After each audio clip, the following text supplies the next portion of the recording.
Hey, what's up and how's it going, everyone?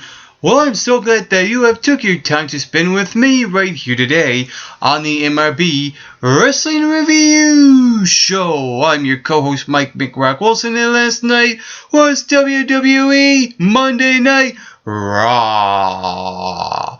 And the show kicked off when CM Punk came out and he demanded a fight. He just wanted to fight someone. He wanted to fight Curtis Axel or Ryback or get his hands on Paul Heyman. Out comes Brad Maddox.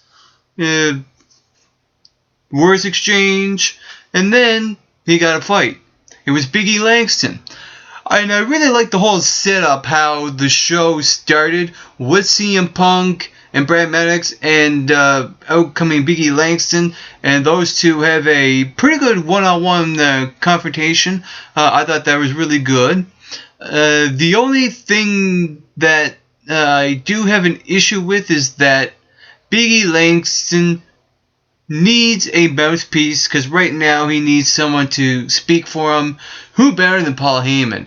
And for some reason, I kind of feel that it should be Big E Langston and not Ryback involved in this storyline with Paul Heyman and CM Punk. So with that being said, this upcoming match with CM Punk and Ryback, I'm less interested in it right now going into Battleground, because it feels like CM Punk is not the guy that we been used to seeing week after week before he had his match with The Undertaker. And I think ever since CM Punk came back, he kind of lost a little edge in his character and in his promos as well. So something needs to give. Something needs to happen to CM Punk immediately after this thing is just over. Hopefully CM Punk gets back in the championship picture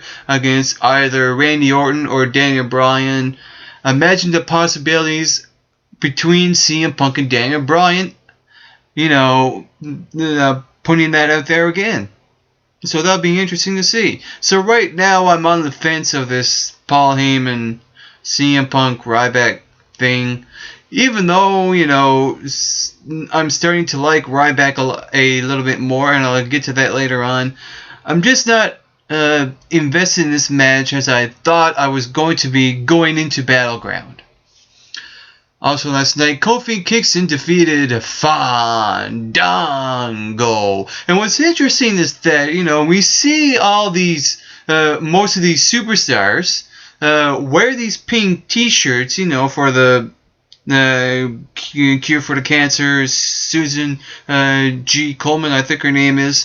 And it's really weird to see these heels wearing the t-shirt to support breast cancer, because it kind of diminishes them as a heel. And for that reason, I like Fandango for that reason, for him wearing that shirt.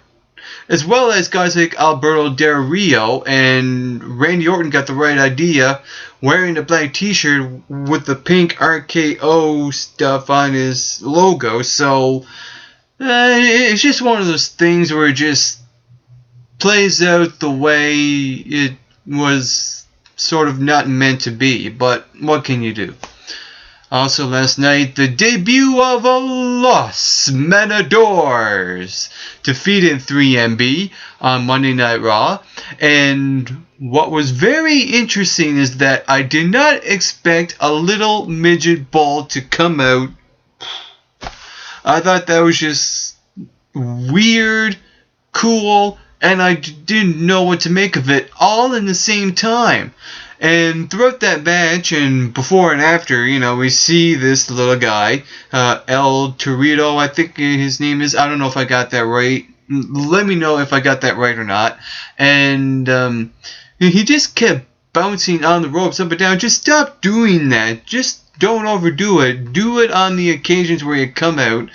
and when you exit. That's all.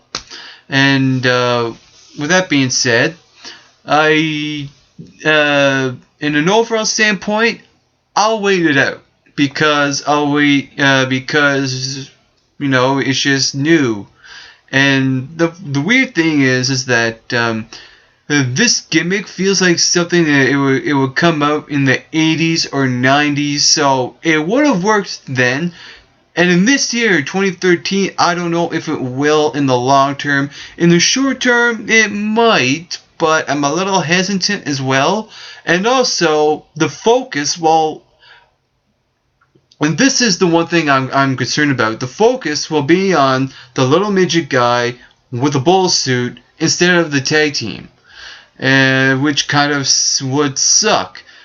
And in the same time, I don't know. In the same time, it actually looks cool for them. So I'm 50-50 split on that. What I do like is the package and their finishing maneuver. Their finishing maneuver is excellent. No issues with that whatsoever. So lots of Matadors last night. I got mixed feelings about it, but you can't please everyone, and you can please some people, but not everyone. Well, you understand what I mean. Also last night, The Authority, Triple H and Stephanie McMahon held a summit with the Rose family. I thought this promo was the most interesting, story-driven promo I've seen in a good long while. And going into Battleground, there are some matches I'm not really looking forward to. Like I mentioned earlier, the CM Punk and Paul Heyman and Ryback, as well as the World Heavyweight Championship, which I will get to later on, as well as some minor matches. But this is the one match, the one story that I'm really looking forward to going into Battleground this Sunday. Because, we see a couple of weeks ago, Goldust in a suit wearing his paint. I know, it's strange, but it makes sense because people will recognize him in his face paint. And him and Cody Rhodes came out and attacked the Shield. Last night on Raw, we saw them with their father, Dusty Rhodes. Dusty Rhodes delivered that one line. I thought it was excellent about that Huckleberry or something or whatever. I thought that was excellent. It just brought me back to the old school days of Dusty Rhodes. And with that said, I'm really loving this story. And what's going to happen at Battleground is that the Shield, Seth Rollins and Roman Reigns, are going to take on Goldust and Cody Rhodes in a tag team match. I like how they teased Dusty Rhodes to be involved in this match, but if it's for some legit reason that Dusty will not be a part of this, I will understand. So with that being said, I really like where this is going.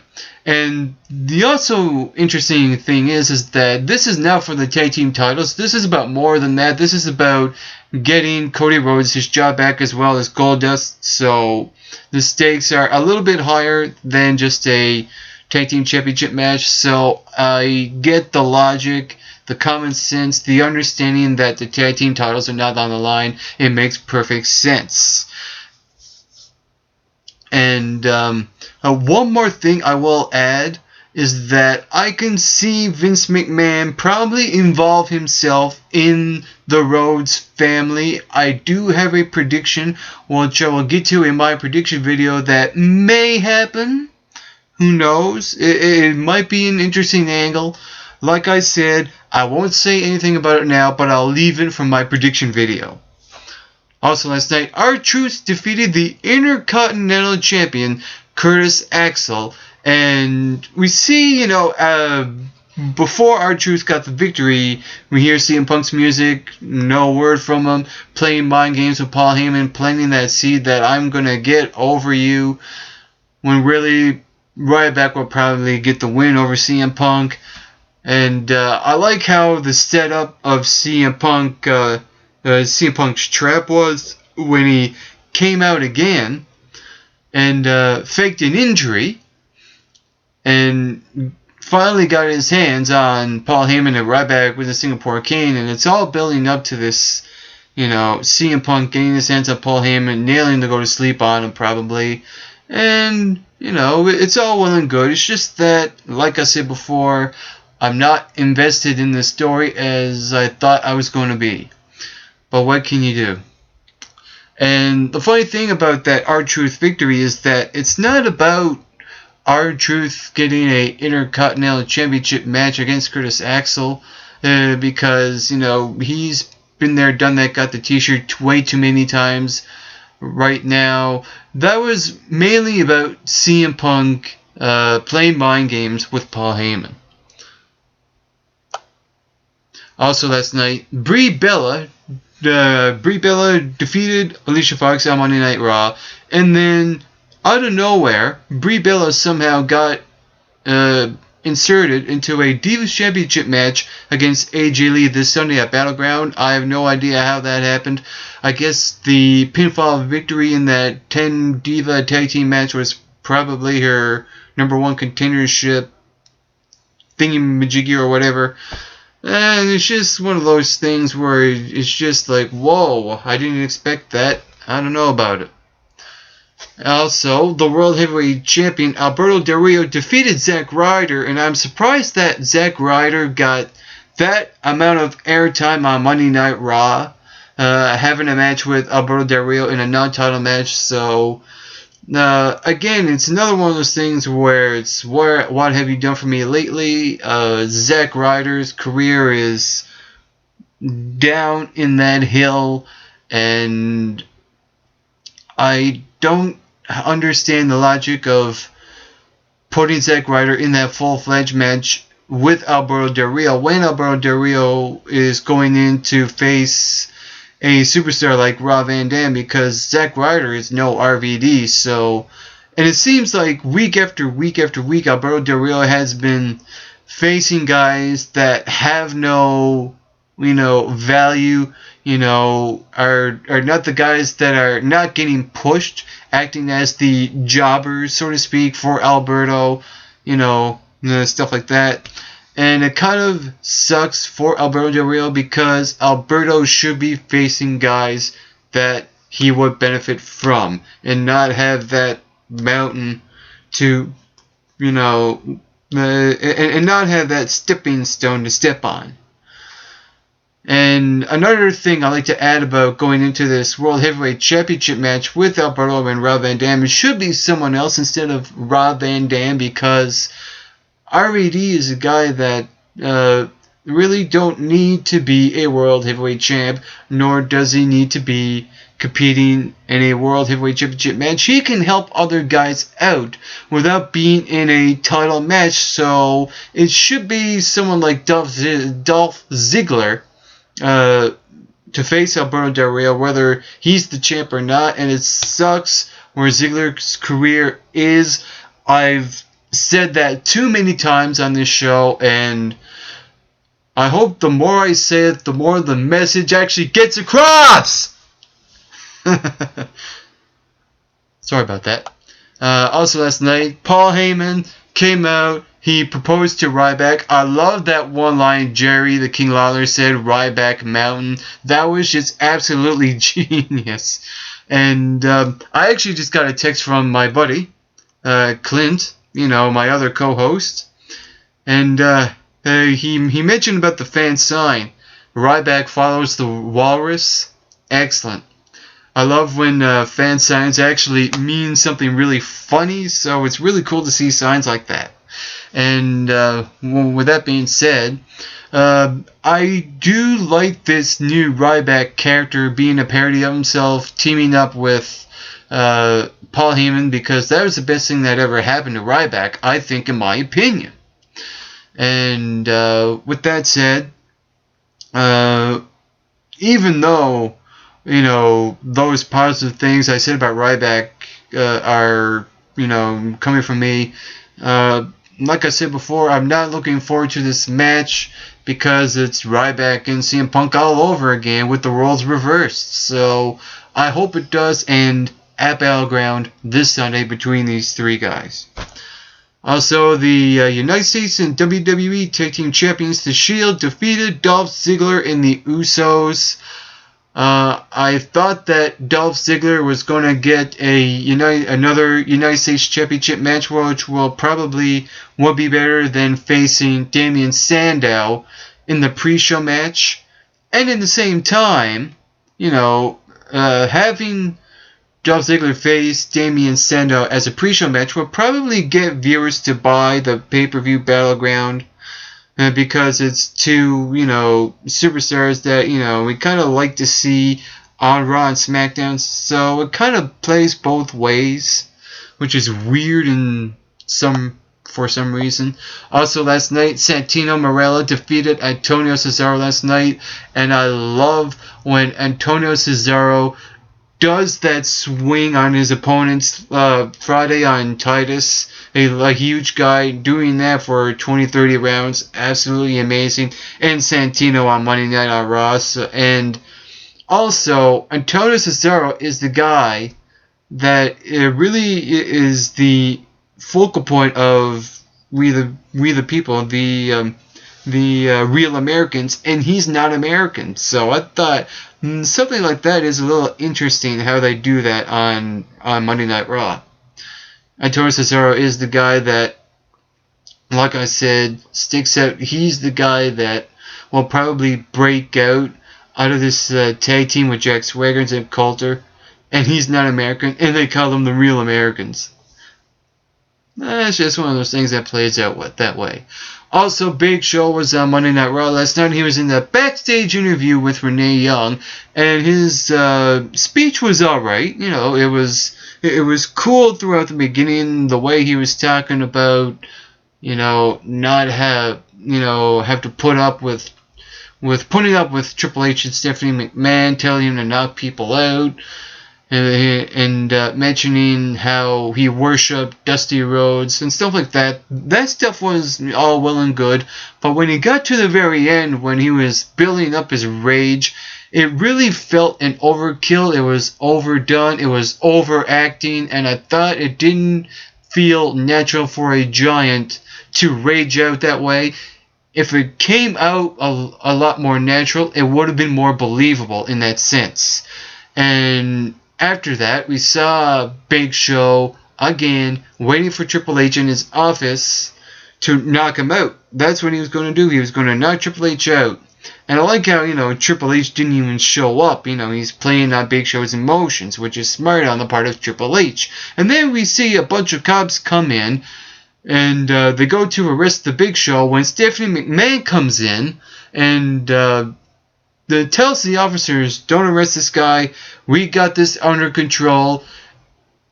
And when they ended that, I like how Stephanie mentions that she talked to Big Show's wife and said that he's not living up to her expectations. That line was so well done. It just makes me want to hate Stephanie McMahon even more.